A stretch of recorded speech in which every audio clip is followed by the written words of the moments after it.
शुक्रवार दिनांक 13 February 13 December 2024 passing बघितला. काय मला काही कळलंच नाही काय त्यांना सांगायचं आहे, म्हणजे कळलं नाही in the sense boring cinema होता. म्हणजे काय त्यांना काय म्हणायचं त्याच्यातनं फक्त म्हणजे एवढंच मला कळलं की त्यांना म्हणजे ब्लॅक निग्रो आणि गोऱ्या लोकांचे जे मतभेद आणि द्वेष आहेत त्याच्यातलं फक्त तेवढाच तो प्रिडिक्ट झाला. बाकी काय होतं त्या स्टोरीमध्ये मला काही कळलंच नाही.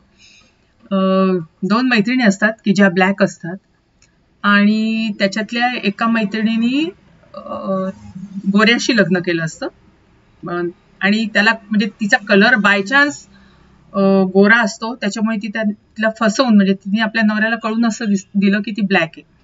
आणि एकदा अचानक पण ह्या दोघी मैत्रिणी भेटतात एका हॉटेलमध्ये जिथे ते लोक उतरले असतात, शिकागोहून आले असतात. तर ही आपल्या रूम मध्ये तिला घेऊन जाते आणि तिची ओळख पण आपल्या नवऱ्याशी की म्हणजे गोऱ्यामध्येच आहे म्हणून अशी. आणि मग नंतर तिचं वरचेवर येणं हिच्याकडे वाढते, कारण काही दिवसांकरता ते लोक आले असतात हॉटेलवर आणि ती या लोकांमध्ये खूप म्हणजे घुलमिल जाते. तर हिला ते थोडंसं अनकम्फर्टेबल वाटायला लागतं, कारण तिचा नवरा पण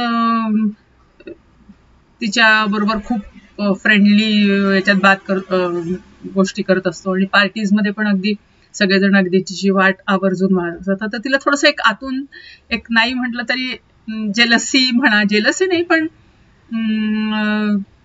इनसिक्युअर फिलिंग अशी दाखवली म्हणजे आलेली.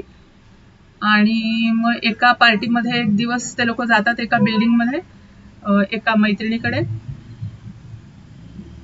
तर तिथे अचानक तिचा नवरा येतो जॉन गोरा आणि म्हणतो की नालायक, म्हणजे असं तिला शिव्या देत की तू कसं मला सांगितलं नाही का, माझ्यापासून लपवून ठेवलं. आणि असं करत तिच्या अंगावर धावून जातो आणि ती असते ओपन खिडकीच्या जवळ आणि तिला वाचवायला म्हणून ही तिची मैत्रीण तिला असं हाताने बाजूला करायला जाते की तो तिच्या अंगावर येऊ नये.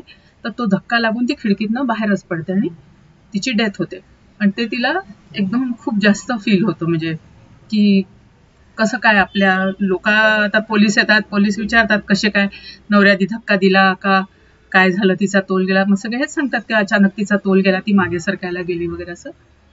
आणि झालं मग हे लोक आपले परततात म्हणजे सगळेजण आपापल्या घरी आणि तिथेच सिनेमा संपतो. म्हणजे काय त्या सिनेमातनं त्यांना सांगायचं होतं किंवा दाखवायचा प्रयत्न करत होता काहीच मला कळलं नाही.